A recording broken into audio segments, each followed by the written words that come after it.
ہر سمت کو دیکھنا پڑ. جیسے میں آج ذرا سویرے آیا تو اب اگر طلبہ 2-4 منٹ دیر سے آئے تو تحمل کرنا چاہیے.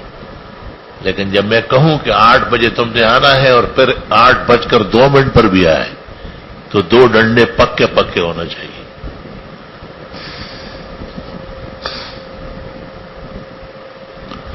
پڑھنے آئے ہوں اپنے شوق و ذوق سے اس کا احترام کرو، نہ ہمیں پریشان کرو، نہ خود بے عزت ہو.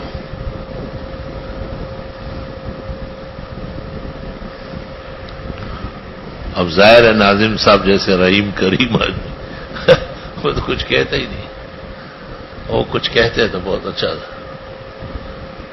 ساری مصیبت ہم پر ہوتی ہے. وَإِنَّ مِن سُوکُونَ میں پکار شو پیک تنہا و جز زمارا للغمونہ.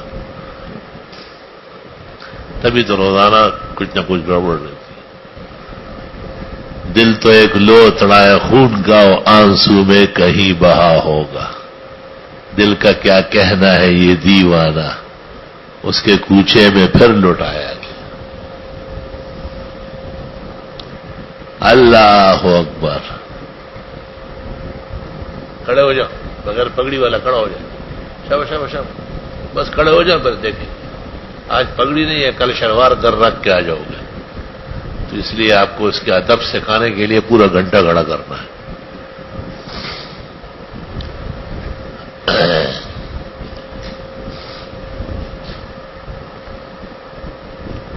اللہ اکبر. وقت کی پابندی کرو، عزت کرو، اوقات کی احترام کرو.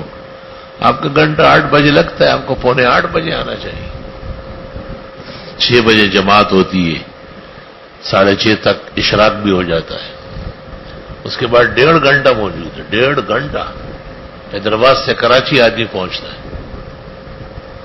اب آدمی نہ کام کرے تو پریشان ہوگا. پھر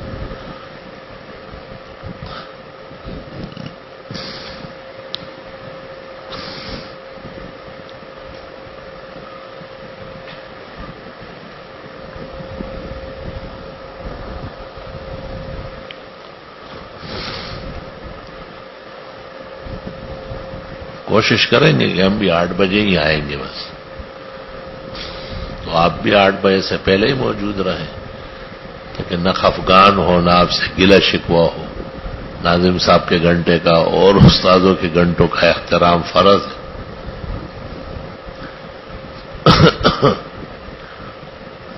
دور حدیث صرف میرے گھنٹوں کا نام نہیں ہے. تمام اساتذہ اور کتب احادیث نسبت نبی میں برابر ہے، بلکہ وہ مجھ سے زیادہ فائق ہے. میں تو ایسے ہی بیمار عاجز مسکین ہوں، غربہ مسکین ہوں. وہ بڑے وہ لوگ ہیں، اونچے علماء ہیں، آپ کے غمخوار ہیں، ہمدرد ہیں.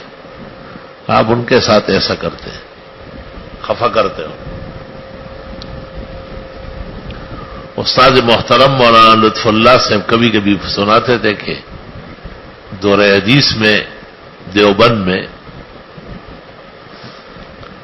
کہیں کسی طالب علم سے جھگڑا ہوا ہوگا، حضرت شاہ صاحب نے خارج کیا ان کو.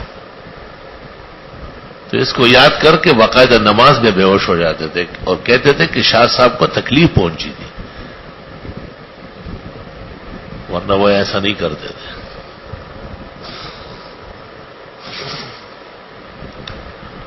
میں نے جب دور حدیث کیا فاضل ہوا اور شاہ صاحب کے درس مبارک میں اول آیا تمام کتابوں میں، تو کہا میں نے کہا حضرت وہ آپ 15 دن ناراض رہے ہیں، وہ مجھ سے برداشت نہیں ہے. فرمایا آپ ساری زندگی خوش رہو گا، آپ کو فائدہ پہنچا ہے. تو لوگ یہ نہیں کہ مجھے سزا ملی، لوگ کہتے ہیں استاذ کو، ناظم کو، ہمارے ممتحن کو، منتظم کو کیوں ہم سے تکلیفیں پہنچ رہی. اگر رمزار بکشتن دہد ریاض عزیز من گویم کی چک گناہ کردم. گویم از بندے مسکین چ گناہ صادر شد کہ دلا زرد شوی از غم آنم باشد.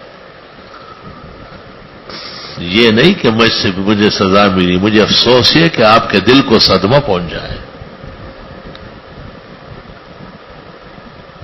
سبحان اللہ. یار ارمان کہ مجھ میں صحت اور وقت ہوتا اور میں بخاری کے ساتھ گلستان پڑھا لیتا.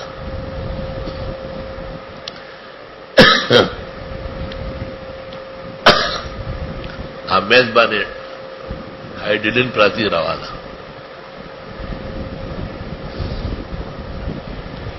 کتاب کھیٹے پورے اتڑا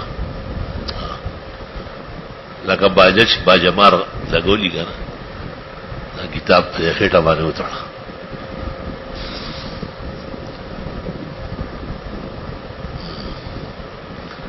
آپ کو پگڑی کی بہت لذت ملے گی. وہ باجے بجانے والا ہوتا ہے نا تو وہ باجے کو اپنے پیٹ پہ باندھ لیتا ہے.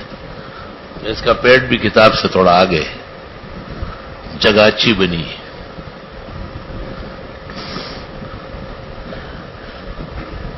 چلو آج بیٹھ جاؤ سارے اور آئندہ خیال رکھو. بیٹھ جاؤ.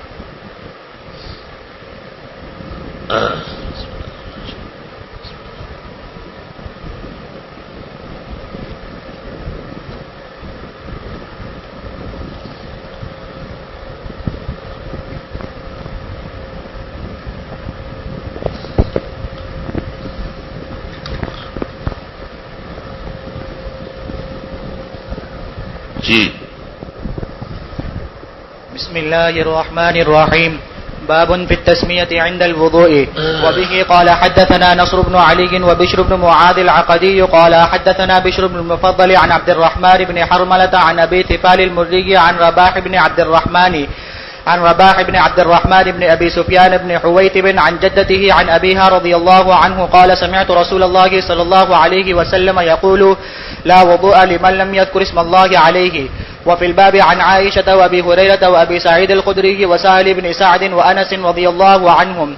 قال أبو عيسى قال أحمد لا أعلم في هذا الباب حديثا له إسناد جيد. وقال إسحاق إن ترك التسمية عامدا أعاد الوضوء وإن كان ناسيا أو متأولا أجزأه. قال محمد بن إسماعيل أحسن شيء في هذا الباب حديث رباح بن عبد الرحمن. قال أبو عيسى ورباح بن عبد الرحمن عن جدته عن أبيها وأبوها سعيد بن زيد بن عمرو بن نفيل رضي الله عنه. وأبو ثفال المري اسمه ثمامة بن حسين ورباح بن عبد الرحمن هو أبو بكر بن حويتب منهم من روى هذا الحديث. فقال عن أبي بكر بن حويتب فنسبه إلى جده. بسم الله الرحمن الرحيم. باب فی التسمیہ عند الوضوء. آیا وضو کے وقت کچھ کلمات افتتاحیہ ابتدائیہ تبرکن تیمنن پڑھنا ہے یا نہیں؟ اس میں سلف کے اقوال مختلف ہیں. مشہور ہے کہ امام احمد رحمت اللہ علیہ اس سلسلے میں کسی حدیث کے صحت کے قائل نہیں تھے، اور ان کے مقابلے میں اسحاق ابن ابراہیم حنظلی راہوے ہے جو تسمیہ فی ابتداء الوضوء واجب سمجھتے ہیں. حدیث تو اسحاق کے پاس بھی نہیں ہوگی، البتہ تعامل اقوى دلیل ہے کہ مسلمانوں نے جب بھی وضو کیا ہے تو بسم اللہ پڑھا ہے.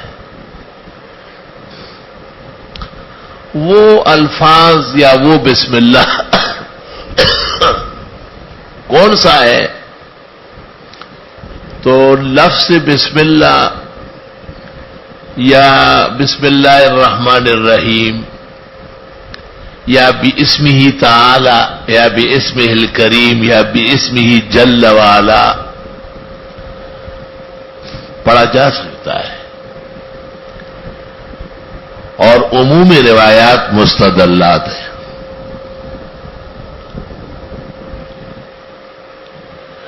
بعض علماء نے بسم اللہ العظیم والحمد للہ علی دین الاسلام کہا ہے.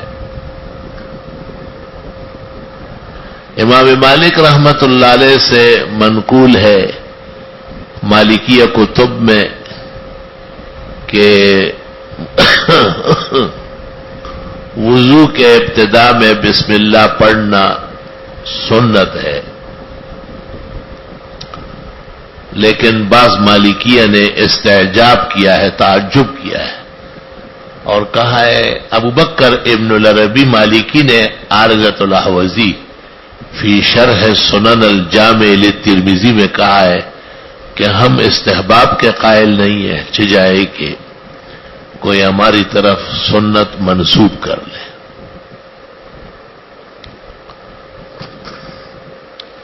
امام اعظم کے بارے میں بھی اقوال میں حنفی فقہ میں انتشار پایا جاتا ہے۔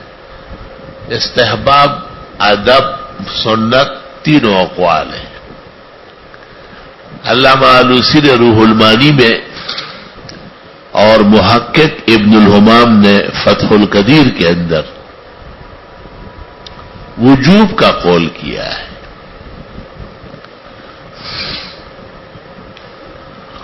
اور قاسم ابن قطلبغہ نے کہا ہے کہ ہمارے شیخ ابن الحمام کے 10 تفردات ہیں،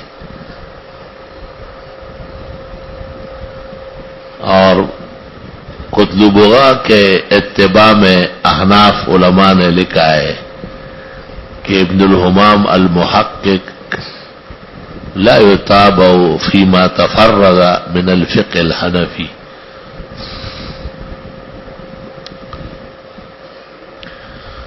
شیخ ابو مسعود سندھی انہوں نے کتاب التعلیم میں کہا ہے کہ افسوس جو مسائل احناف کے بلا دلیل سمجھے جاتے تھے ان کو صحیح رنگ دے کر اور محقق ابن الحمام نے مضبوط دلائل سے استنباط کیا، تو متبعین نے یہ صلہ دیا کہ ان کو تفردات کہا، وَهَذَا جَزَاءٌ حَسَنٌ، یہ بھی کوئی شکر ادا کرنے کا طریقہ ہے۔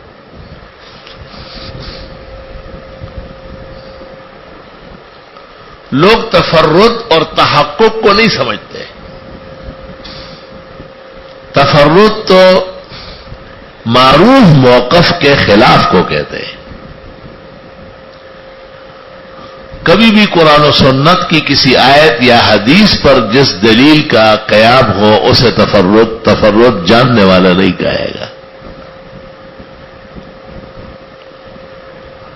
تو جو آپ کو کہے کہ وطروں کے بعد نفل منع کرنا آپ کے استاذ کا تفرد ہے، تو آپ اس سے پوچھیں کہ اجعلوا آخر صلاتکم باللیل وطرا، یہ ہمارے استاذ کا قول نہیں، پیغمبر کی حدیث ہے، اصح فی الباب ہے۔ اور وطروں کے بعد قولاً فعلاً نفلوں کا ثابت نہ ہونا، یہ محدثین و فقہاء کا مجمع علیہ فیصلہ ہے، یہ ہمارے استاذ کی تحقیق نہیں۔ یہ فتح القدیر میں ابن الحمام نے لکھا ہے کہ ایک آدمی نے وطر پڑھ لیے رات کے شروع میں اور آخر رات میں پھر اٹھا اور اس نے تہجد یا قیام اللیل کیا، لزمہ ترک المستحب، اس نے مستحب کے خلاف کیا ہے۔ المفاد من قولہ اجعلوا آخر صلاتکم باللیل وطرا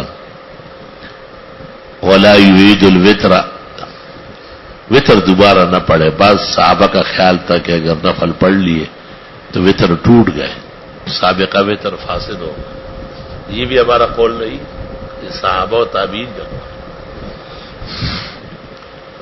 اور فتح القدیر ہمارا لکھا ہوا تھوڑا ہی ہے، ابن الحمام کی بہترین شرح ہے۔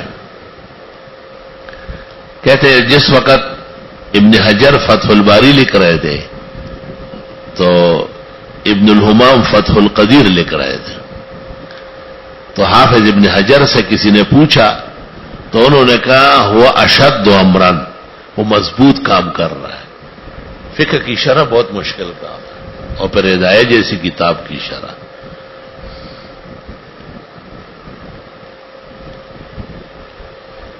بسم اللہ الرحمن الرحیم یا بسم اللہ العظیم والحمد للہ علی دین الاسلام. بعض علماء دین کہتے ہیں کہ تسمیہ سے مراد ہے نیت باللسان، تاکہ بغیر نیت کے وضو نہ ہو. اس پر بہت تعجب مجھ عاجز فقیر کو ہے کہ نیت باللسان تو نماز کے لیے نہیں ہے. بس آپ دل سے جانتے ہیں کہ ظہر کی نماز ہے اور 4 رکعت فرض ہے، اللہ اکبر. تو پھر وضو کے لیے کیا ضرورت تھی کہ نیت باللسان کا قول کیا جائے؟ بات آئی سمجھ؟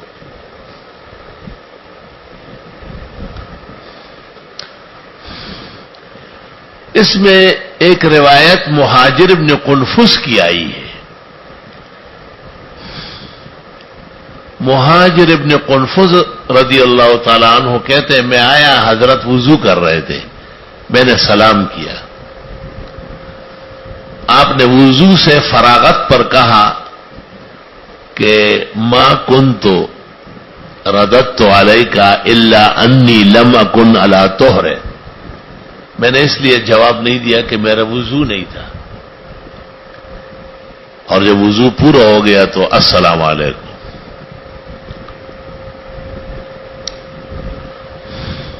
علماء کہتے ہیں کہ شاید اس وجہ سے جن بزرگوں نے وضو کے شروع میں کسی کلمے یا بسم اللہ کے الفاظ کہنے کو ضروری یا سنت نہیں جانا ہے،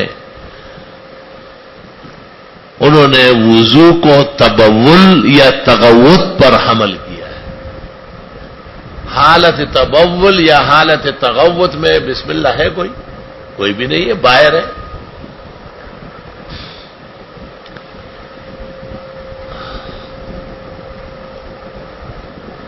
ایک قول یہ بھی ہے کہ ایک وقت میں ایک عمل ہوتا ہے، جیسے وضو، تو دو عمل ایک وقت میں نہیں ہوتے. جیسے آپ تلاوت کر رہے ہیں تو کوئی سلام نہ کرے، کر بھی لیے تو جواب نہ دے، ایک عمل جاری ہے. آپ مسجد میں صفوں کی شکل میں قبل الجماعت بیٹھے اور کسی نے السلام علیکم کیا، یسعهم الا یجیبوا، جواب نہ دے. ایک وقت میں ایک عمل ہوتا ہے، دو نہیں ہوتے. یہ اس بات کا جواب ہے کہ کوئی آپ سے کہے کہ اکثر ائمہ فقہ اور حدیث اس بات پر متفق ہے کہ وضو کے شروع میں کچھ کلمات سنت نہیں ہے، تو کیا ہمارا 1400 سال وضو بغیر بسم اللہ کے ہوا ہے؟ یہ محدثین و فقہا کی کتنی زیادتی ہے. تو آپ تیار رہے، قوّدوا برکہ، اور گھبرائے نہیں. آپ کہے کہ عمل تطہر خود عمل دین ہے، ایک وقت میں دو عمل کا ارتکاب نہیں ہوتا، ایک عمل کا ہوتا ہے. اذان کے وقت سلام نہیں ہے، کیوں؟ ایک عمل جاری ہے، مؤذن اذان دے رہے ہیں، آپ سن رہے، کافی ہے نا. کھانا کھا رہے ہیں آپ، لا تسلم علی طاعم الا اذا كنت جائعا، تو ایک وقت میں ایک وقت کام ہو رہا ہے نا، دوسرا کام کیوں بیچ میں ڈال رہے ہو؟ مسئلۃ اصولیۃ بأن المرء يتحمل من قبل الشارع ان ياتي في آن واحد بأمر واحد، لا يتحمل عليه ان ياتي بأمرين اثنين جميعين، لأن هذا عسى ان يخرج من بساطة البشر. والمسألة أصولية ليست بفرعية. والعجب من المحدثين والشارحين والنقادين من هذا الميدان انهم ما اشاروا اليه.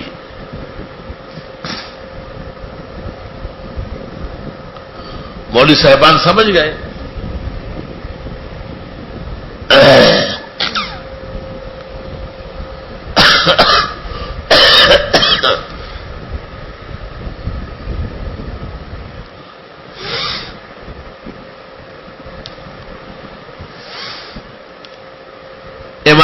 احمد کہتے ہیں اس باب میں کوئی قوی حدیث نہیں ہے، اور اسحاق کہتے ہیں قصدن بسم اللہ نہیں پڑھا تو وضو دوبارہ کر لے. یہ تو قولان ضدان ہیں. اس کو کہتے ہیں العمل بمسلۃ الخلافیہ الفرعیہ. امام ابو حنیفہ کہتے ہیں قرات خلف الامام گناہ ہے، گناہ کبیرہ ہے. ہدایہ میں لکھا ہوا ہے کہ مکروہ تحریمی ہے. اور امام شافعی صرف تفرد بالشافعی، حضرت بنوری معارف السنن میں کہتے ہیں، وہ کہتے ہیں کہ اگر فاتحہ نہیں پڑھا تو نماز نہیں ہوگی.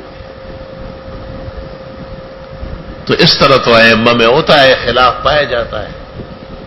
حنفیہ کے نزدیک سنت آمین آہستہ ہے، شوافی کے ہاں اور حنابلہ کے ہاں بالجہر ہے. ہمارے ہاں رفع یدین نہ کرنا اولا ہے، ان کے ہاں کرنا سنت ہے. تو خلافیات تو ائمہ دین میں پائے جاتے ہیں. ان خلافیات کو سمجھنا ہی علم تفصیلی ہے. اس کے لیے طلباء بخاری، ترمذی اور مسلم اور ابو داؤد پڑھتے ہیں اور طحاوی.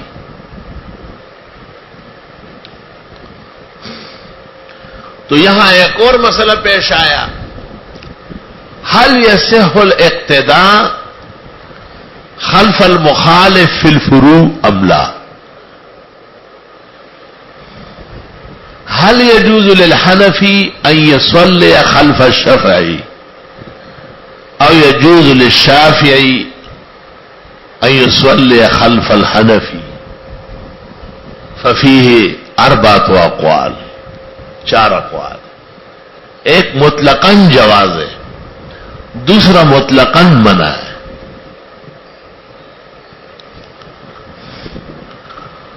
اور تیسرا قول یہ ہے کہ اگر مفاسد امام کو جانتا ہے، حنفی کو پتہ ہے کہ اس امام کا مسوڑوں سے خون نکلا ہے یا جسم سے کہیں خون نکلا ہے، لیکن شوافی اور اوروں کے ہاں تو خارج من غیر السبیلین سے وضو نہیں ٹوٹتا، ہمارے ہاں ٹوٹتا ہے. تو ان عالم المقتدی بمفاسد الامام لا تصح صلاته خلف هذا المخالف في الفروع.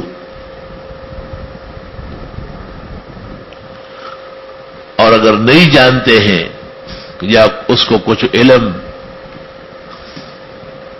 بالمفاسد نہیں ہے تو نماز بلا کراہیت درست اور صحیح ہے.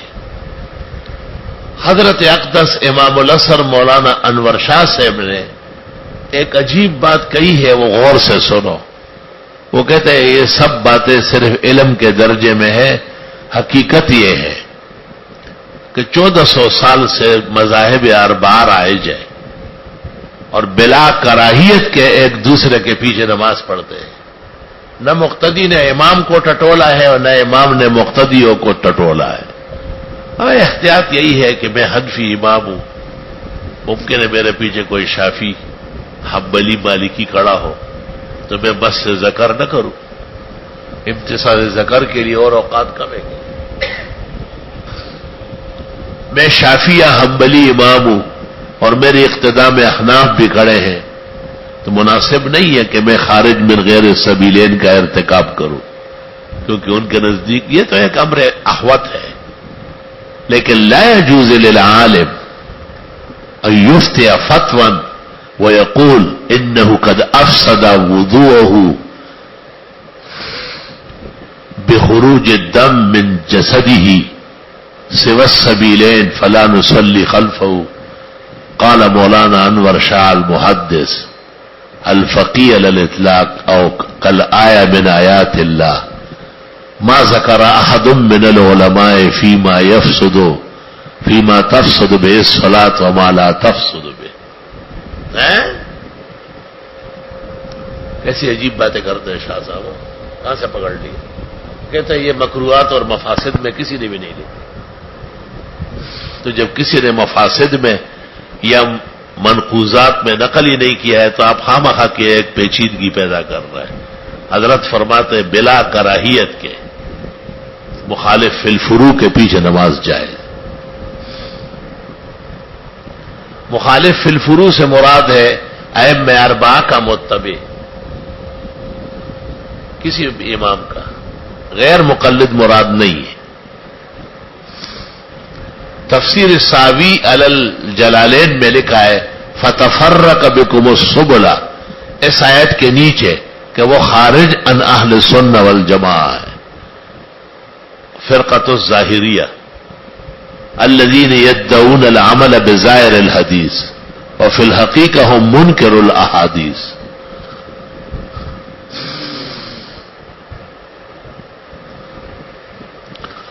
شاہ صاحب رحمت اللہ علیہ نے عرف شذی میں ایک واقعہ بھی نقل کیا ہے.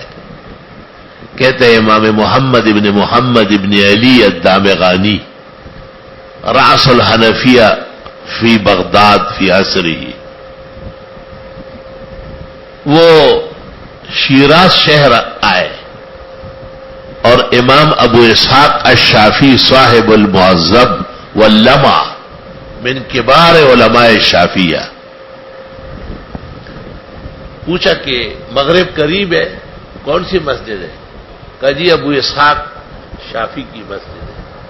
آپ نے فرمایا نماز تو پڑھ لیتے، جماعت کا وقت ہو رہا ہے. امام ابو اسحاق شیرازی محراب میں بیٹھے تھے. انہوں نے فوراً مؤذن کو بلایا اور اس کو کہا اذن بلا ترجیح اکرم الشیخ. سادہ بانگ کو آیا اٹینٹ ہے پکے مکا آرڈر. احناف اذان میں ترجیح کے قائل نہیں ہے، تو مؤذن کو کہا اذن بلا ترجیح، اور امام دامغانی کو کہا کہ صلی بنا، نماز آپ پڑھا دیں. فصلی بہم صلاۃ الشافعیہ، دامغانی نے شافعی طرز کی نماز پڑھائی، یعنی فاتحہ سے پہلے بسم اللہ پڑھا، آمین زور سے کہا، رکوع جاتے وقت رفع یدین کیا، سر اٹھاتے وقت رفع یدین کیا. تو حضرت اقدس مولانا محمد انور شاہ صاحب کہتے ہیں عالمان کبیران و شیخان عظیمان فہؤلاء یلاحظ ھذا وہؤلاء یلاحظ ھذا. بڑے علماء کی یہ شان ہے کہ وہ ایک دوسرے کا بہت زیادہ احترام کرتے ہیں. ہمارے ایک مولانا عبد الرحمان صاحب تھے مینئی کے، تو انہوں نے نماز پڑھائی شوے کے اڈے میں، تو ان کا میلان زوات کی طرف تھا. اس نے کہا غیر المغضوب علیہم ولا الضالین. نماز کے بعد ایک عالم دین نے کہا نماز فاسد ہے. زلت القاری کا اس پر اتفاق ہے کہ اگر دعات کی جگہ زوات پڑھا تو نماز نہیں ہوتی. دوبارہ جماعت کھڑی ہو گئی تو مولانا عبد الرحمان صاحب بھی کھڑا ہو گئے. ویتولی ادرے گی وی کے دیش ہے نہیں خبر ہے صحیح بوجھ دے کول غواڑی نہیں سر بے ایسے انہیں بشریت اللہ تعالیٰ نے اصلاح فرمائی. رائے تھی لیکن اس کے خلاف کھڑا ہو گیا. اسے للہیت کا اندازہ ہوتا ہے. اللہ ہمارے استاد مولانا لطف اللہ صاحب رحمۃ اللہ علیہ زورور جیسے تھے بہت. تو نئی نئی پیپل پارٹی بنی تھی تو جہانگیر کہ ان کی جو قوم تھی نا ہنکو والے اتحاد جل والے، وہ سارے پیپل پارٹی میں شامل ہو گئے. مانڈگان ودمگوائی مانڈگان انکیان. مولانا لطف اللہ کو زمینوں سے بہت محبت تھی، ان کی جائیداد بہت تھی. بھٹو نے کہا تھا کہ سوشلزم میں جائیدادیں لوں گا عوام کو دوں گا. تو لطف اللہ مولانا نے کہا کہ سوشلزم پر یقین رکھنے والے کفار ہیں، اور وہ میرے پیچھے نماز نہ پڑھے. ویزائی مانڈگان ہوتا ماں پاس موزوں نہ کہیں کافران تھے مامتی کو. تو وہاں جہانگیرے کا عیدگاہ جو ہے اس میں مولانا لطف اللہ صاحب عید پڑھاتے تھے. تو انہوں نے کہا کہ حضرت نے ہم پر فتویٰ بھی دیا کفر کا اور ہمیں نماز سے بھی روکا ہے، تو ہم ان کے پیچھے عید نہیں پڑھائیں گے.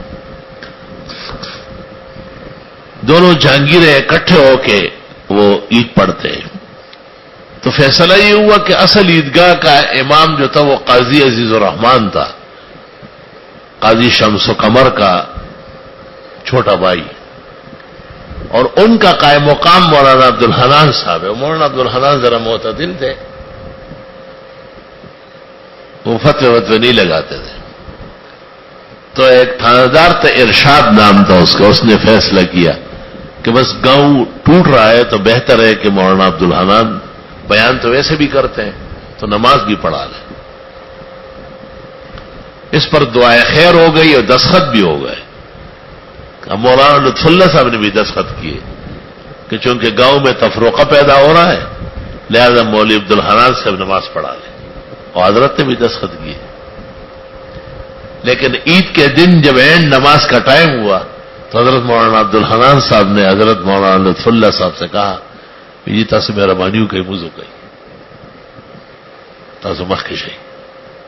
تو تھاندار نے وہاں سے دوڑا اور کہا کہ حضرت کا ارشاد تا گٹ کی ادرے گا دی کی دی عزت تے تو تانے دار تاڑا کے دا عیدگاہ دی کی عزت تانے دار ہے پل پارام ادرے گا تا فیصلہ ختم گا.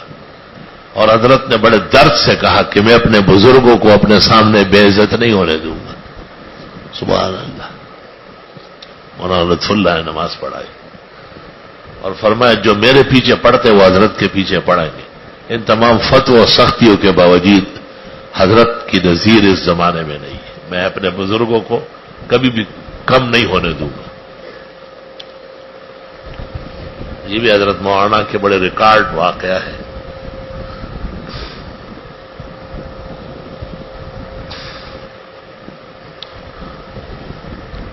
تو جہاں تک ہو سکے اختلاف کم رکھیں. اختلاف کا یہ مطلب نہیں ہے کم رکھنے کے کہ آپ موقف تبدیل کر لیں. اپنے موقف پر فولاد کی طرح پختہ رہے, انداز زرین اور شیرین رکھے. وہ غش صحیح بر منڈا اور طریقہ نرم اختیار رکھا. دشمنی وجہ تو نہیں جڑی اور مساغ خلاف چھوڑا کرے. خیر ہے اور دنیا بہت ہے. اور تبلیغی آتے ہیں ہم سے ہاتھ ملاتے ہیں, دائیں ہاتھ میں گھڑی بندی ہوتی ہے. مجھے پتہ ہے کہ بالکل غلط ہے, فوش غلط ہے. اب اس وجہ سے تو ہم ان کو مسجد سے نہیں نکال سکتے. شیخ الحدیث نے خود غلطی کی, شمائل میں لکھ دیا کہ حضرت گنگوئی فرماتے تھے کہ بے شک اس زمانے میں یہی طریقہ تھا کہ روافظ انگوٹھی دائیں ہاتھ میں پہنتے تھے. تو اہل سنت نے لکھا کہ دائیں ہاتھ میں نہ پہنے, لیکن آج کل تو وہ لوگ بائیں میں پہنتے ہیں, لہذا ہمیں دائیں میں پہننا چاہیے. یہ اردو شرح شمائل میں شیخ نے لکھا ہے. لیکن ترمذی شریف کے حواشی میں کوکب الدری میں لکھا ہے کہ حضرت گنگوئی نے اس سے رجوع کیا ہے اور حضرت نے کہا کہ نہیں, جو اہل سنت کا مفتابی ہی قول ہے گھڑی یا انگوٹھی وہ بائیں ہاتھ پہ ہونا. یہ حضرت شیخ کی نظر سے نہیں گزرا شاید, ورنہ ایسا نہ لکھتے. تو ایسے بہت سارے مسائل ہیں جن میں ہم گنجائش رکھتے ہیں. ہمیں پتہ ہے کہ وطروں کے بعد نفل کا کوئی ثواب نہیں, عذاب کا باعث ہے, لیکن چونکہ اکثر علماء اس کے مرتکب ہیں تو ہم خاموشی اختیار کر لیتے ہیں کہ بھئی جو ہمارا قول و تحقیق جانتے ہیں وہ بچیں گے. تو اس قسم کے مسائل میں سینہ بڑا رکھا کرے, وسیع صدر رہے, گھبرائے نہیں, مسئلہ فولاد کی طرح پختہ رکھے. جب آپ کو موقع مل جائے تو ڈنکے کی چوٹ بیان کرے.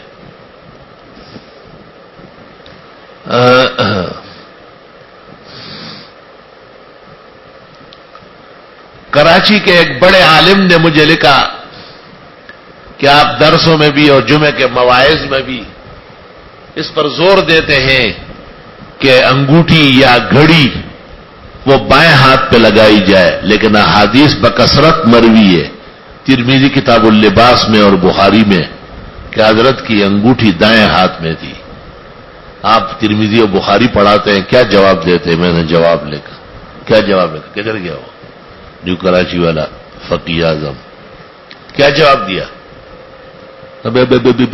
اس سے کیا ہوتا ہے؟ بخاری کتاب العلم میں ہے کہ حضرت کی انگوٹھی پر محمد الرسول اللہ لکھا ہوا تھا, قدہ تھا. اس لیے آپ کے دائیں ہاتھ میں تھا. اگر اب بھی کوئی کلمہ قرآن یا سنت درج ہو تو دائیں ہاتھ ہی مقرر ہے احتراما و ادبا.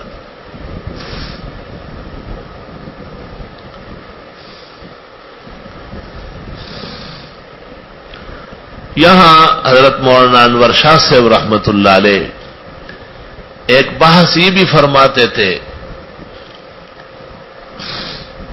کہ کسی مسئلے میں تعویل کی کتنی گنجائش ہے.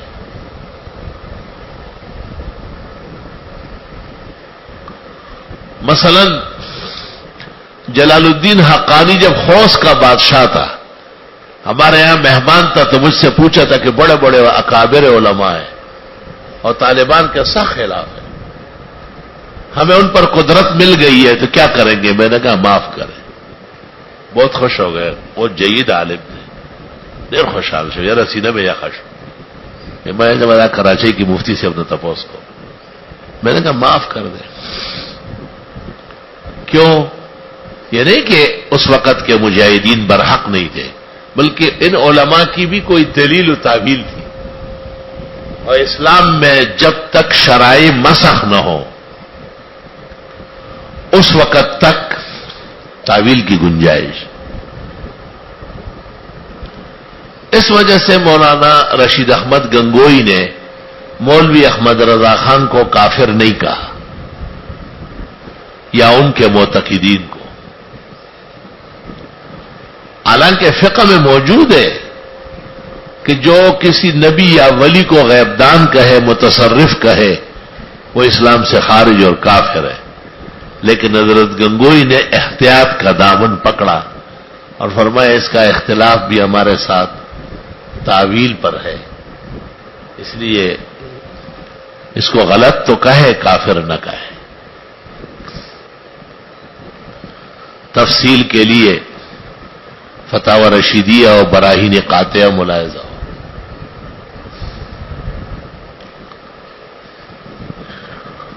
لیکن جب ضرورت شدید ہو گئی اور حسام الحرمین جیسے رسوائے زمانہ کتاب احمد رضا خان کی آئی تو خود حضرت گنگوئی کے چہیتے اور خلیفہ اجل اور ان کے علوم کے حمال مولانا حسین احمد مدنی نے الشہاب الثاقب پھر رجم المسترق الکاذب میں احمد رضا خان کی تکفیر کی اور فرمایا ہمارے بزرگوں پر ان کی کتابیں نہ ہونے کی وجہ سے حال واضح نہیں تھا, اور اب ہم پر ان کی کتابیں آ چکی, حال واضح ہے.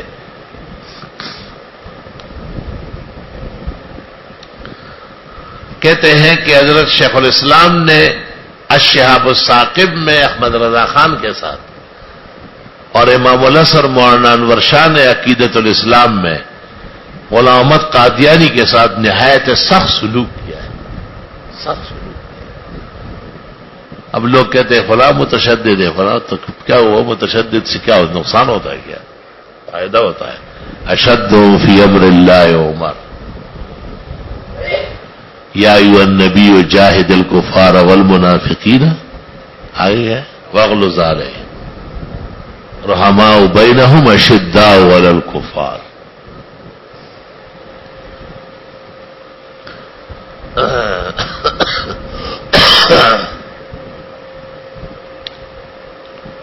بعض ادارے غیر ضروری تحریرات کا ارتکاب کرتے اور وہ دینی مفادات سے بے خبر ہے اور مقاصد نبوت سے ناآشنا ہے, ہم ان کو معذور جانتے ہیں.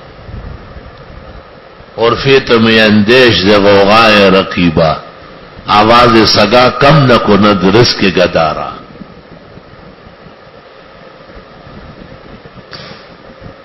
پختانہ اڑے سخت خبر ہے اگر پرید چسپی غپی گی قافلہ بتیری گی, پختانو سخت تعبیر ہے.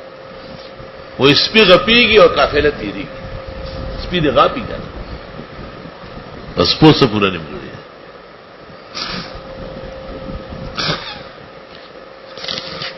اللہ اکبر و کبیرہ. یہ مسئلہ اس وقت بہت مشکل ہو گیا جب مرزا غلام احمد قادیانی نے کبھی ملہم ہونے کا، کبھی مجدد ہونے کا، کبھی محدث ہونے کا دعویٰ شروع کر لیا اور آخرکار نبوت کا دعویٰ کیا، تو ہندوستان کے بہت سارے علماء، محتاط فقہا، کبیر الشان محدثین وہ خوفزدہ تھے کہ یار کافر کہنا بہت خطرناک نہ ہو جائے. 5 وقت نماز پڑھتا ہے، کلمہ پڑھتا ہے، نبی آخر الزمان کو مانتا ہے. خداوند تعالی جزائے خیر دے اور رحمت کے شعابیب نازل کرے حضرت مولانا انور شاہ صاحب کے جسد اور روح پر. انہوں نے اس وقت قلم اٹھایا اور کتاب لکھی اکفار الملحدین فی ضروریات الدین، جس کی نظیر امت مسلمہ میں نہیں.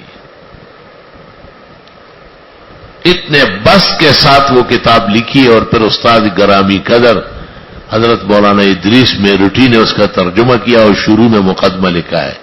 دیکھو کیسے آپ زر سے لکھنے کا کام ہے.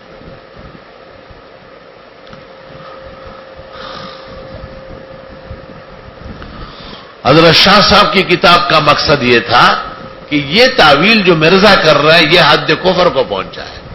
یہ وہ تعویل نہیں ہے جس کا تحمل جائے. سمجھ رہے میری بات؟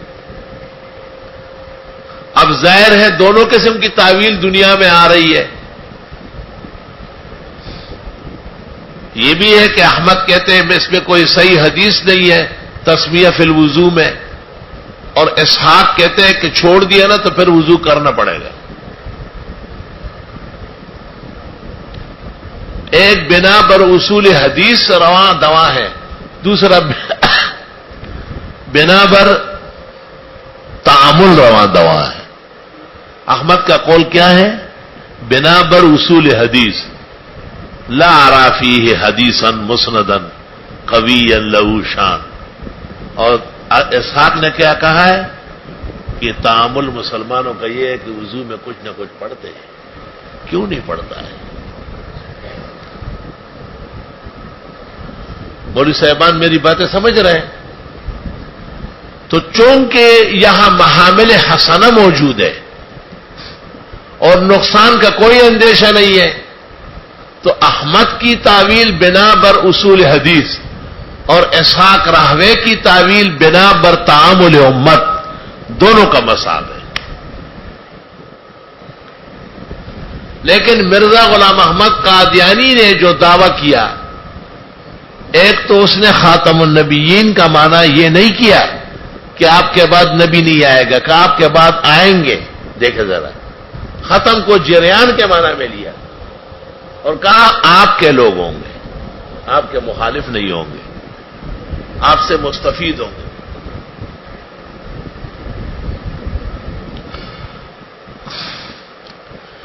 اسی طرح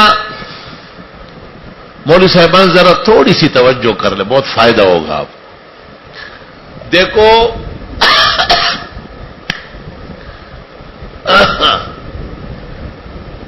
شرعی اصطلاحات جتنی تھی مرزے نے برقرار رکھا.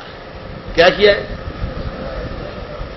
عیسیٰ علیہ السلام آئیں گے لیکن وہ میں ہوں، یہ دیکھا ذرا. اور مسیح موعود قرب قیامت میں ظاہر ہوگا وہ، لیکن میں ہوں، دیکھیں.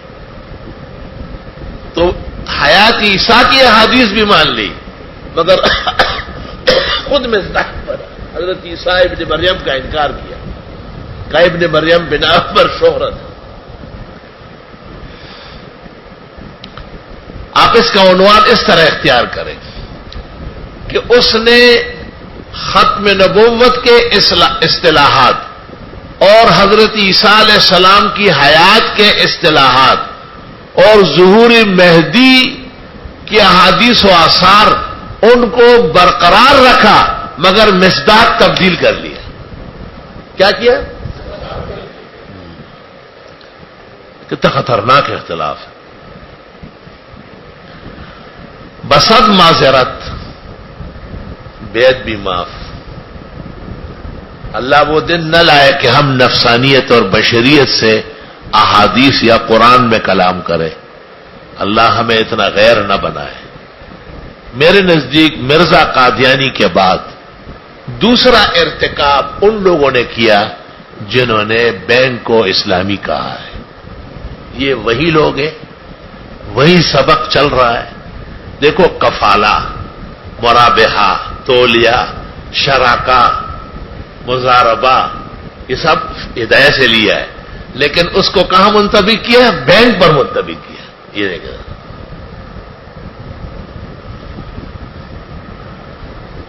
جب آپ سے کوئی پوچھے کہ نام نہاد اسلامی بینکاری میں کیا نقصان ہے, تو آپ کہیں اس میں دینی اصطلاحات کا انطباق غلط ہے. نام کفالہ, مرابحہ, تولیہ, مزاربہ, مشارکہ سب ہدایہ ثالث سے اور عین الہدایہ فتح القدیر سے لیے, لیکن اس کا مصداق بنایا ہے بینک, جو عالمی منڈی کا ممبر ہے اور عالمی منڈی بنا بر ربا ہے. جس طرح کوئی شخص گٹر لائن سے اپنے گھر پانی کی ایک نل لگا لے, پائپ لائن لے آئے, اور فریج کے پاس بہت خوبصورت بورڈ لگا لے, اور سنگ مرمر کا بنا ہوا گلاس اور یاقوت و مرجان کا کٹورا سچ سجا کے اس کے اوپر لکھ دے آب شفا یا مائے زمزم لما شرب لہ فی شفاء للناس, لیکن آپ کہیں گے کذاب و دجال, اول درجے کا مفتری علی اللہ و علی رسول. اس کی اصل پلید ہے. یہ پانی گٹر لائن سے آ رہا ہے, یہ اسلامی بینکاری بینک سے آ رہے ہیں. بینک میں کہاں سے اسلام آیا؟ ہمیں بڑے شرح صدر کے ساتھ یہ سبق حاصل ہے کہ جس طرح مرزا غلام احمد قادیانی نے اور حکیم نور الدین بھیروی نے اور مولوی محمد علی لاہوری نے اور ان کے دیگر اکاذبہ اور زنادقہ نے حیات عیسیٰ و ختم نبوت کے اصطلاحات کو تسلیم کیا, لیکن ان کے مصداق غلط کر دیے, اس طرح انہوں نے بھی کفالہ و مرابحہ و تولیہ اور مزاربہ اور مشارکہ کے اصطلاحات فقہ سے لیے, لیکن اس کو بینک پر منطبق کیے, جو 100% غلط, جھوٹ, فریب, مکر, لفظ اور دجل ہے. 1% بھی اس میں اسلام نہیں.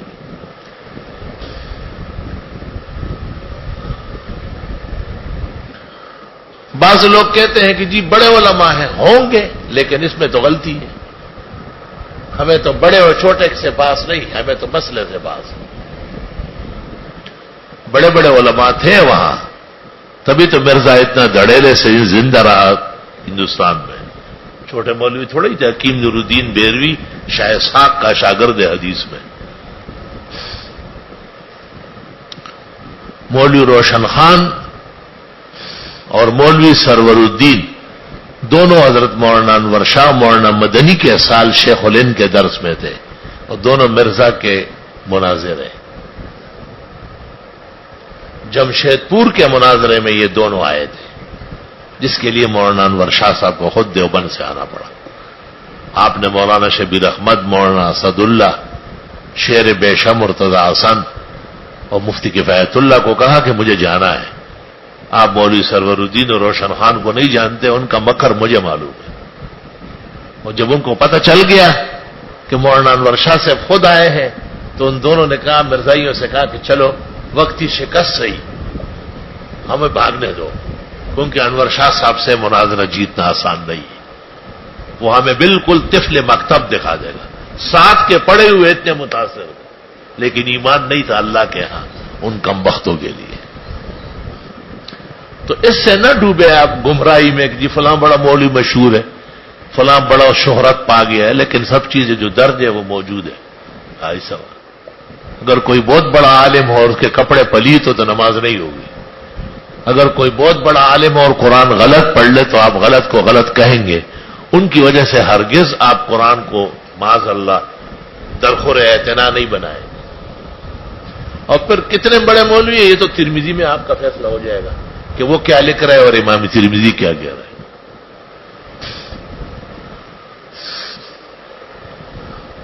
لا الہ الا اللہ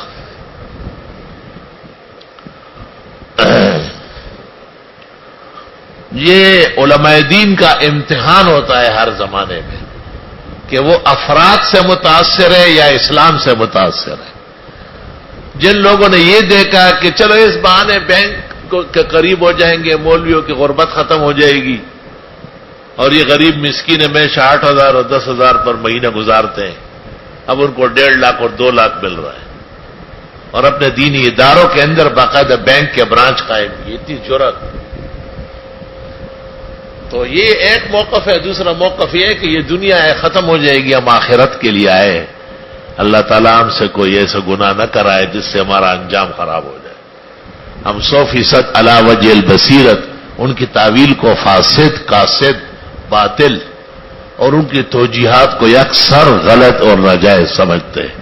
اور بینک من حیث البینک حرام ناجائز ہے, اس میں اسلام کا شائبہ بھی نہیں. لا الہ الا اللہ واستغفر اللہ واتوب الیہ. ان کو جو آج سبق پڑھایا اس میں آخری بات یہ ہوئی کہ کبھی کبھی ایک عالم ایک مسئلے میں تعویل کرتا ہے. عام طور پر یہ مشہور ہے کہ تعویل کا احترام ہوتا ہے. یہ پیش نظر تھا حضرت گنگوئی کا, تو احمد رضا خان کی تکفیر میں احتیاط فرمائی. اور جب زیادہ تحقیق ہو گئی, حسام الحرمین سامنے آیا, المادۃ الغیبیہ سامنے آیا, کوکب الشہابیہ سامنے آیا, تو شیخ الاسلام مولانا حسین احمد صاحب نے الشعاب الثاقب میں صاف صاف تکفیر کے جملے لے کے اور فرمایا کہ مساق تعویل کا نہیں رہا. یہ حضرت گنگوئی حضرت مدنی میں اختلاف نہیں ہے, یہ اس شخص کے بارے میں معلومات بتدریج بڑھ رہی تھی. سمجھ گئے میری بات؟ اس وقت سنی سنائی باتیں تھی اور بعد میں باقاعدہ تحریرات آ گئی. تو جن لوگوں نے یہ خیال کیا کہ فلاں محدث ہے یا فلاں فقہ میں بڑا ماہر ہے اور بہت بڑا جسٹس ہے اور بہت قابل و صلاحیت والا ہے, وہ یہ کہتے ہیں, تو انہوں نے اعتماداً کہا کہ یہ گنجائش ہو گئی ہوگی.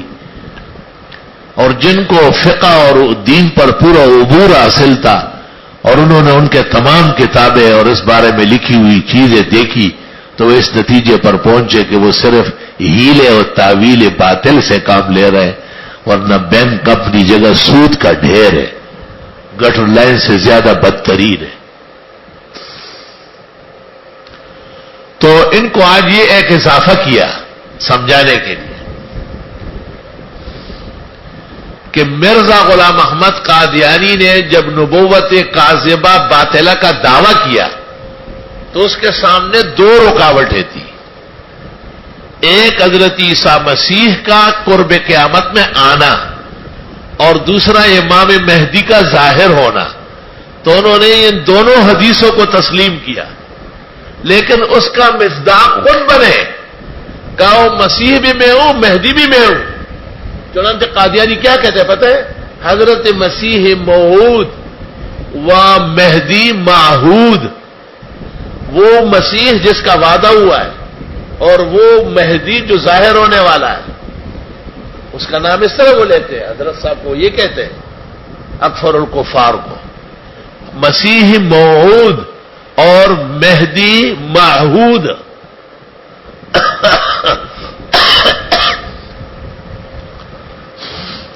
اسی طرح خاتم النبیین کا معنی انہوں نے کیا کہ نبی تو آ سکیں گے, نبی نہ آنا معاذ اللہ ہمارے نبی کی نحوست ہوگی کہ خیر کے لوگ رک گئے ان کے آنے سے. دیکھو یہ بات دیکھو ذرا, کیسی کجی بات کو صحیح بنانا چاہتے ہیں. کہاں آئیں گے لیکن وہ آپ ہی کے متبع ہوں گے. فائدہ کیا ہوا؟ وہ جو اللہ نے کہا کہ نہیں آئیں گے, تو کیا مطلب ہے کہ آپ کے دشمن نہیں آئیں گے؟ نبی تو آپس میں ہمیشہ باپ شریک بھائی ہوتے ہیں. نحن بنو العلات پیغمبر کہتے ہیں. بالکل اسی طرح نام نہاد اسلامی بینکاری کے مرتکبین نے اور بٹیر بازوں نے کفالہ, مرابحہ, مزاربہ, مشارکہ, تو لیا، یہ سارا لے لیا فقہ سے، عین الہدایہ سے،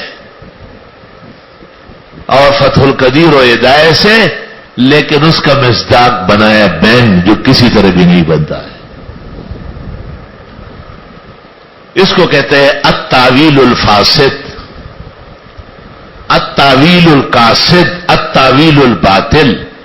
اس پر مولانا انور شاہ نے کتاب لکھی اکفار الملحدین، اصل میں تھا اکفار المتاولین فی ضروریات الدین.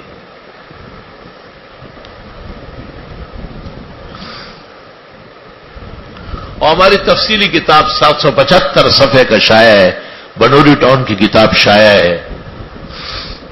مولوی محمد عیسیٰ صاحب مفتی پنجاب کے، ان کی کتاب شائع ہے. مولوی عبد الواحد کی کوئی تحریر شائع ہے. مولوی شیر محمد لاہور والے کی کوئی تحریر شائع ہے. اور مولانا سلیم اللہ خان صاحب کی تحریر شائع ہے. اور ان سب کو اکٹھے کر کے ان سے ہم نے بنایا ہے ماہنامہ الاحسن کا نام نہاد اسلامی بینکاری تحریرات فتاوا تحقیقات کی روشنی میں. باب فی التسمیہ عند الوضوء. وبه قال حدثنا نصر بن علي وبشر بن معاذ العقدي قال حدثنا بشر بن المفضل عن عبد الرحمن بن حرملة عن ابي أسال صفال المري عن رباح بن عبد الرحمن بن ابي سفيان بن حويتب عن جدته عن ابيها قال سمعت رسول الله صلى الله عليه وسلم يقول لا وضوء لمن لم يذكر اسم الله عليه. جس نے بسم اللہ نہیں پڑھا، ذکر الہی نہیں کیا، وضو ہی نہیں ہے. وفي الباب عن عائشة وابي هريرة وابي سعيد وسهل ابن سعد وانس رضي الله عنهم. قال ابو عيسى قال احمد لا اعلم في هذا الباب حديثا له اسناد جيد. احمد کہتے تھے اس باب میں کوئی حدیث صحیح الاسناد نہیں ہے، سب ضعیف ہے. وقال اسحاق ان ترك التسمية عامدا اعاد الوضوء. اگر قصدن بسم اللہ پڑھے بغیر وضو کیا پھر کرے. وان كان ناسيا او متعولا، اور اگر بھول گیا یا احمد کے قول پر عمل کیا تو اجزاء و درست ہے. تو ان کو میں نے بتایا کہ امام احمد نے جو بات کہی ہے وہ اصول المحدثین کے مطابق ہے، اور امام اسحاق ابن راہوے نے جو بات کہی ہے وہ تعامل امت کے مطابق. قال محمد بن اسماعیل احسن شيء في هذا الباب حديث رباح بن عبد الرحمن قال ابو عيسى ورباح بن عبد الرحمن عن جدتي عن ابيها وابوها سعيد بن زيد بن عمرو بن نفيل وابو سفال المرئي اسمه سمامة بن حسين ورباح بن عبد الرحمن هو ابو بكر بن حويتب.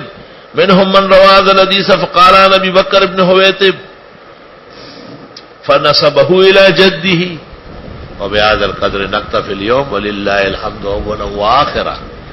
ارجوكم الا تنسونا في دعائكم المستجاب للصحة والشفاء، لأن الرجل قد يتريه بعض الأوجاع والآلام، والله هو الشافي وهو الكافي.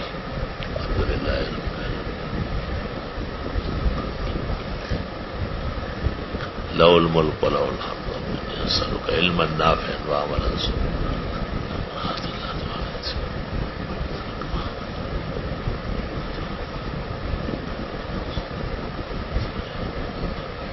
صحت شفا کے لیے خصوصی دعا کی درخواست. صلی اللہ.